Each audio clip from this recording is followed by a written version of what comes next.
It's 2 a.m. on a Tuesday. You're sitting on that expensive West Elm sofa in your beautiful climate-controlled living room, staring at the glowing screen of your phone. You just finished another 50-hour work week. On paper, you're successful. You've got the six-figure salary, the good credit score, and the suburban zip code everyone dreams of. But then you open your Chase app. You look at that balance and feel a cold pit form in your stomach. Despite the raises, despite the hustle, the math just isn't adding up. You're making more money than your parents ever dreamed of, yet you're still one bad medical bill or one surprise transmission failure away from total collapse. Does that sound familiar? If it does, you're not alone. You're just living the American normal. In 2026, being middle class in America has become a high-performance treadmill. We are working harder than ever to buy a lifestyle that we can't actually afford, to impress people we don't even like. The truth is, you aren't failing because you aren't working hard enough. You're failing because you've been sold a lie. You've been trained to be a world-class consumer instead of a wealth builder.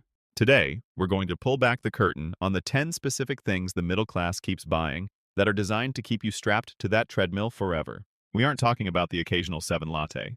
We're talking about the silent, systemic wealth killers that are leaking hundreds of thousands of dollars out of your future. It's time to stop looking rich and start actually being rich. Let's start with the most invisible leak in your bank account, the convenience tax. We've all been there. It's 7 p.m., you're exhausted after a long day at the office, and the thought of standing over a stove feels like a death sentence. So you open DoorDash or Uber Eats. You see a burrito for 12. That's reasonable, you think. But watch what happens when you hit checkout. Suddenly, that 12 burrito becomes 15 because of in-app menu inflation. Then comes the $4.99 delivery fee, then the $3.50 service fee. And because you aren't a jerk, you add a 5 tip for the driver struggling through traffic. That 12 burrito just cost you 28.49. Now, let's do the brutal math.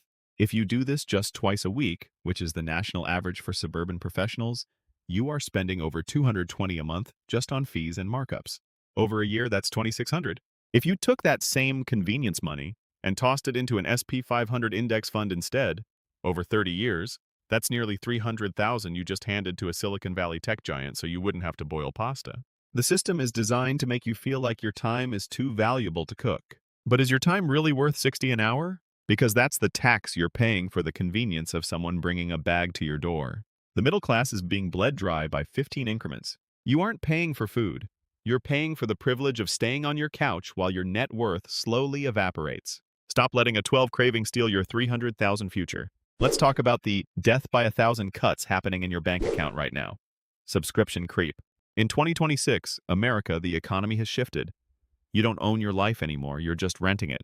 It starts with Netflix, then Disney Plus for the kids, Spotify for your commute, and suddenly you're paying for iCloud storage, a premium LinkedIn account, and a gym membership you swore you'd use every Monday. Each charge feels insignificant, just 10 or 15. Against your six-figure salary, it's a rounding error, right? Wrong. Let's look at the brutal math. A recent study revealed that the average American professional spends upwards of $219 per month on automated subscriptions, and most have no idea what they're actually paying for. Corporations love this model because they've mastered the psychology of frictionless spending.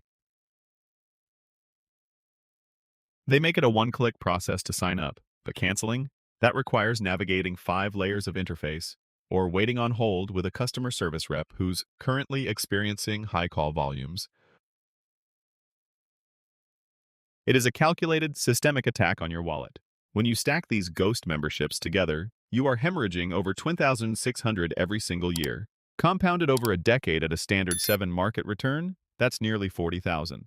That isn't coffee money. That's a down payment on a property or a college fund for your child. The middle class is being pickpocketed in their sleep.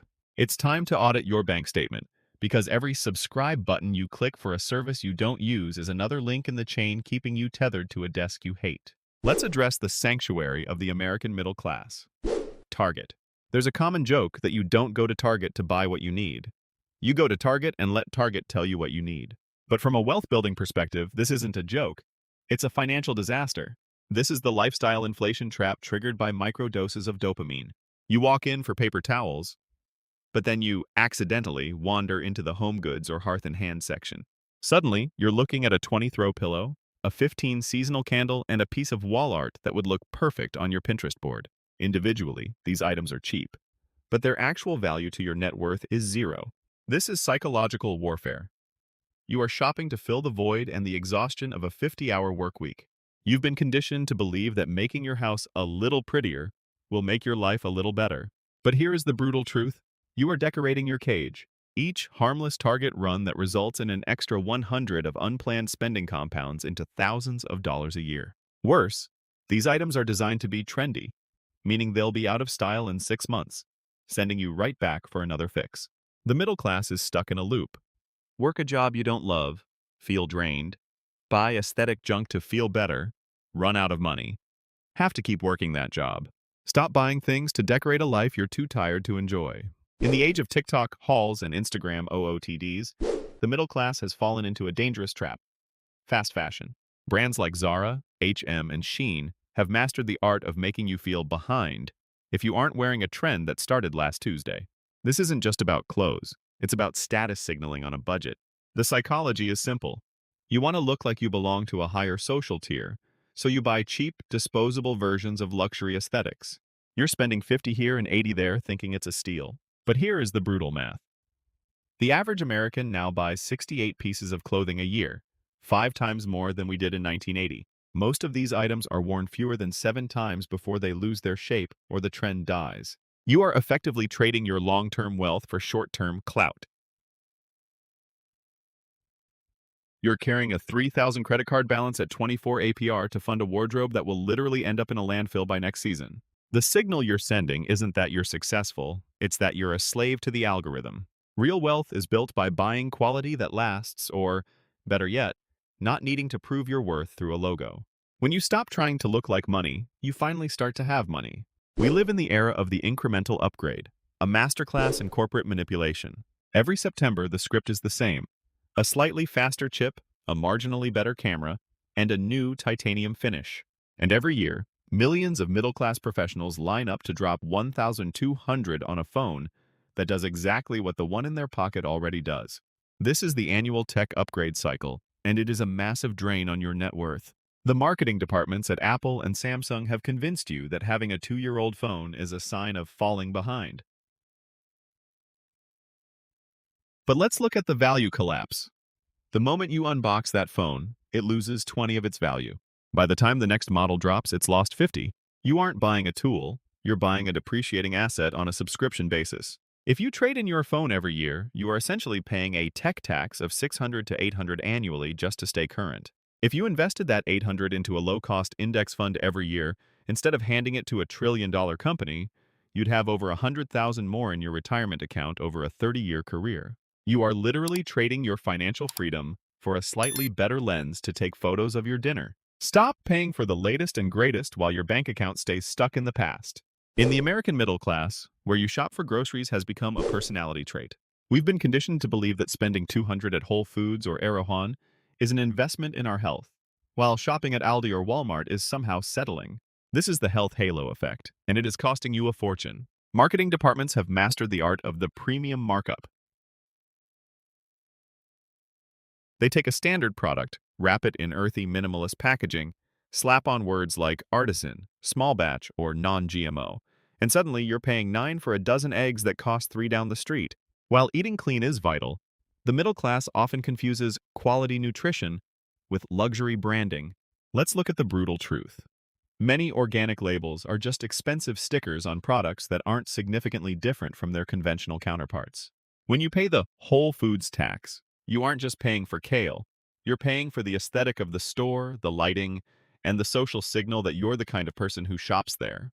If your grocery bill is $400 more expensive every month simply because of the logos on your bags, you are burning $4,800 a year. Over a 20-year period, that's over $200,000 in lost wealth. You are sacrificing your early retirement to feel morally superior in the checkout line. Real health is being able to afford fresh food because you have a massive financial cushion, not being grocery store poor because you bought a 14-jar of almond butter. Stop eating your future one artisan snack at a time. There is perhaps no greater symbol of the American middle-class crisis than the storage unit. We have reached a point where we have so much stuff that our 2 500-square-foot homes can no longer contain it.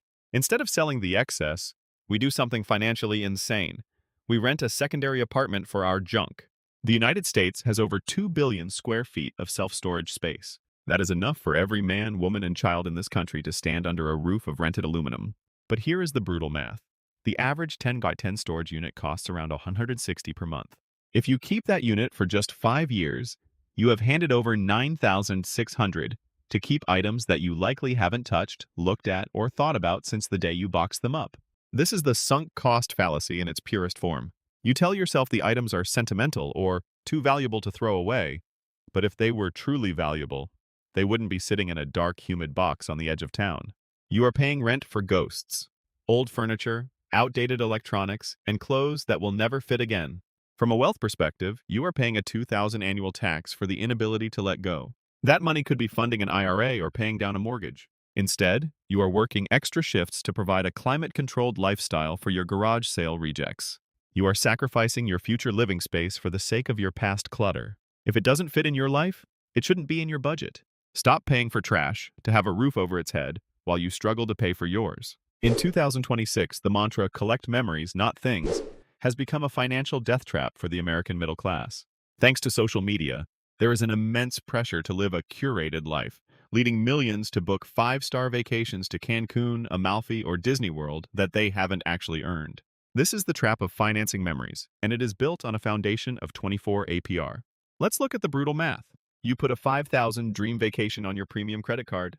You tell yourself you'll pay it off in a few months. But life happens. The car needs new tires, the AC breaks, and suddenly you're only making the minimum payments. At a 24 interest rate, if you only pay the minimum, that 5-day vacation will take you over 10 years to pay off and cost you nearly $12,000 in total. You aren't just paying for a flight and a hotel. You are paying a stupidity tax to the banks for the privilege of looking successful on Instagram for a week.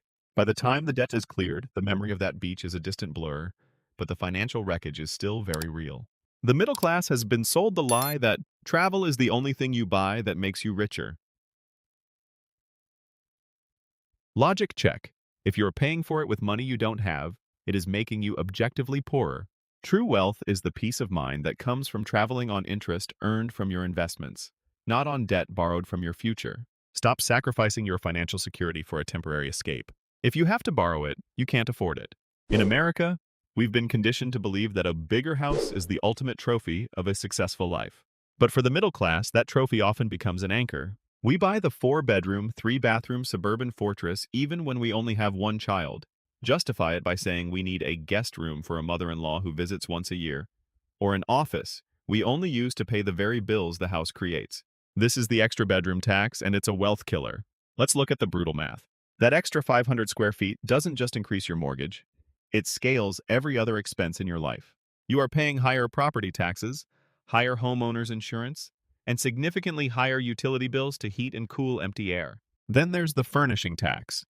You can't leave a room empty, so you spend another $5,000 on furniture that no one ever sits on. If that extra space adds $600 to your monthly carrying costs, you are burning $7,200 a year. Over a 30-year mortgage, that is $216,000 in raw cash, not including the hundreds of thousands in lost investment gains. You are sacrificing your retirement so that your stuff and a hypothetical guest can live in luxury. The middle class is often house poor, meaning they live in a palace but can't afford to leave it.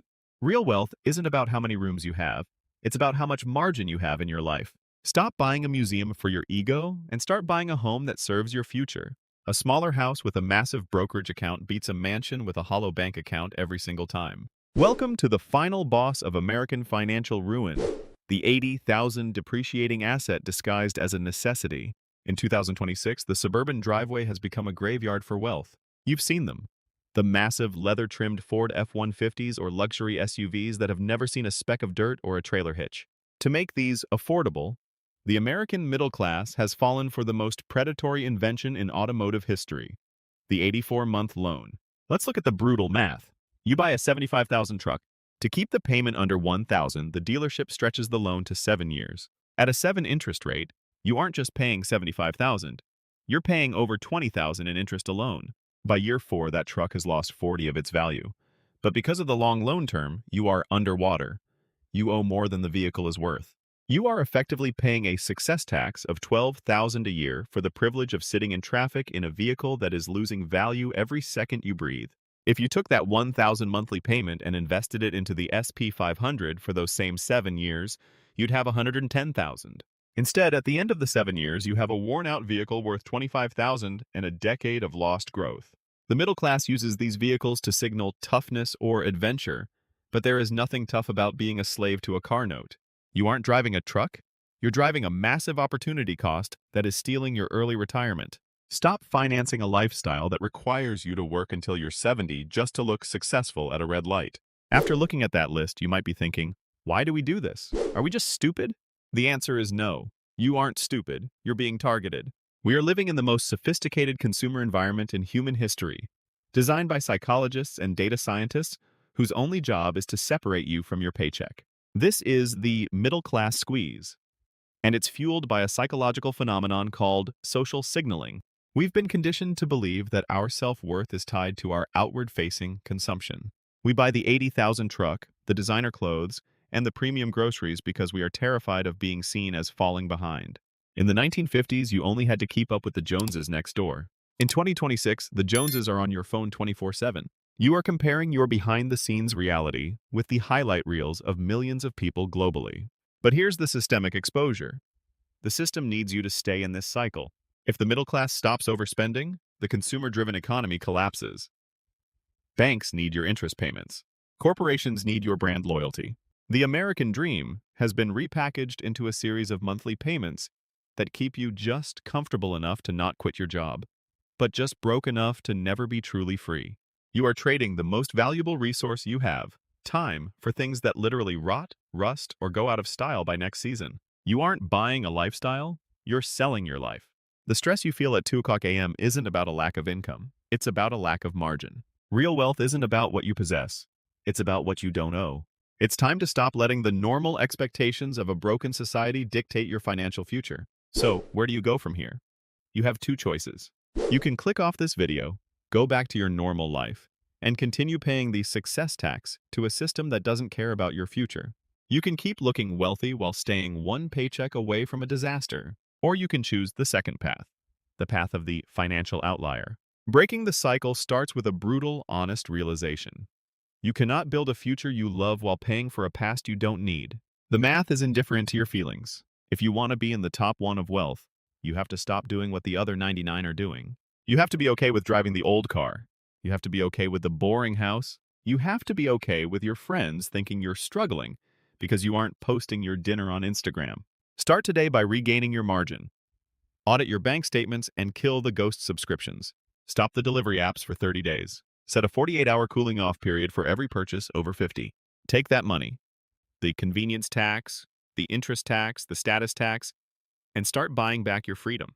Invest it in assets that pay you while you sleep. The goal isn't to be a miser, it's to be free. True success isn't defined by the logo on your steering wheel or the zip code on your mail. It's defined by the number of days you could survive without a paycheck. It's the ability to walk away from a job you hate or a boss that demeans you. The choice is yours. You can look rich or you can be rich. You can't do both. Your future self is waiting for you to make the right decision. Stop decorating your cage and start building your exit.